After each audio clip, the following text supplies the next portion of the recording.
कभी ऐसा सोचा है कि जानवरों के पास कोई सुपर पावर है? आज हम ना उनकी ही छिपी हुई दुनिया में झांकने वाले हैं, जो हमारी दुनिया से कहीं ज्यादा अनोखी और दिलचस्प है। जरा सोचिए, आप आराम से कहीं बैठे हैं और अचानक आसमान से एक चील झपट्टा मारती है और जमीन से कुछ उठा ले जाती है। कभी दिमाग में आया कि भाई इतनी ऊंचाई से उसे वो चीज दिखी कैसे?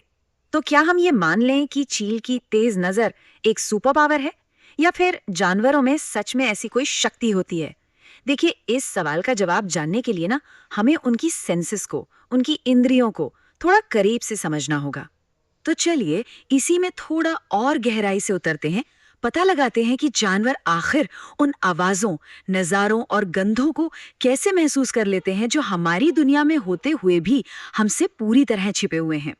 देखिए, असल में होता ये है कि हर जानवर की अपनी एक अलग ही दुनिया होती है और वो उस दुनिया को अपनी खास सेंसेस से महसूस करता है। ये दुनिया हमारी देखी सुनी दुनिया से बिल्कुल ही अलग है।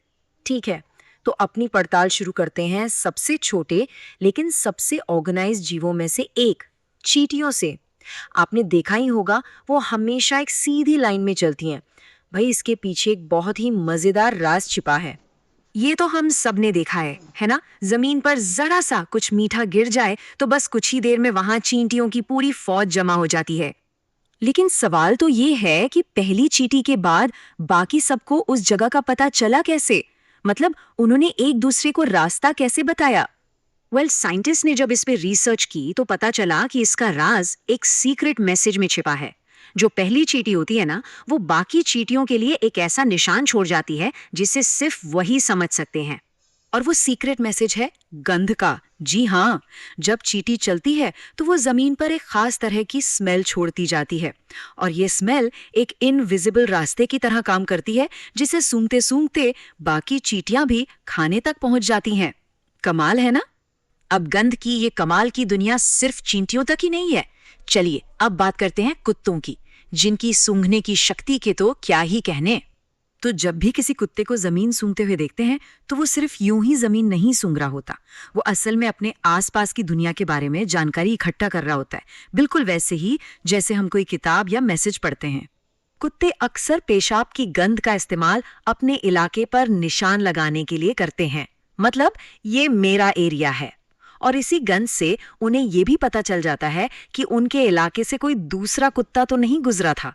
ये उनके लिए एक तरह का स्मेल मैप या गंध का नक्शा होता है। और सिर्फ कुत्ते ही नहीं, कुछ और भी सुपरस्टार हैं इस मामले में।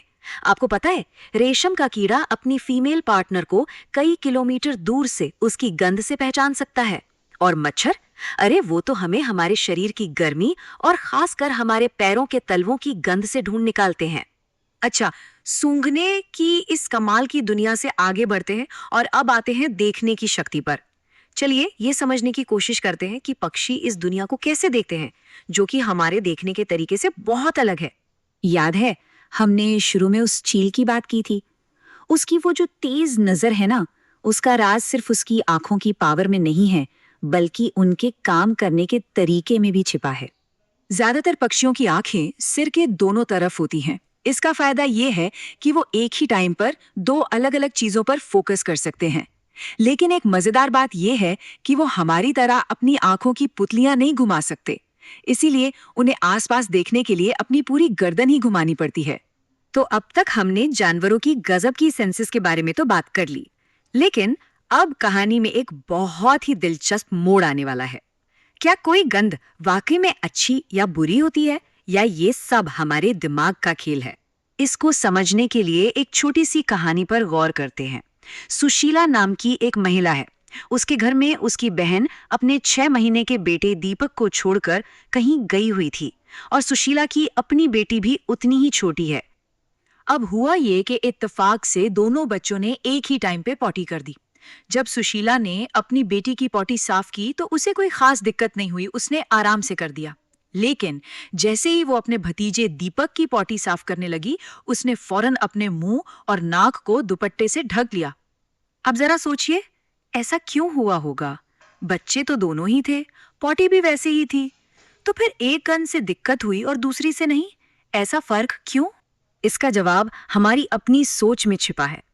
अक्सर हम किसी गंध को अच्छा या बुरा तब मानते हैं जब हमारा दिमाग उसे वैसा मान लेता है। हो सकता है कि सुशीला को अपनी बेटी की गंध अपनी लगी और भतीजे की पराई, तो बात गंध की नहीं, सोच की है। तो जानवरों की ये दुनिया हमें ये सिखाती है कि हमारे चारों तरफ न जाने कितने ही अनदेखे अनसुने संदेश है। ये सोचने पर मजबूर करता है कि अपनी इन लिमिटेड सेंसेस की वजह से हम और क्या-क्या देखने, सुनने और महसूस करने से चूक रहे हैं, है ना?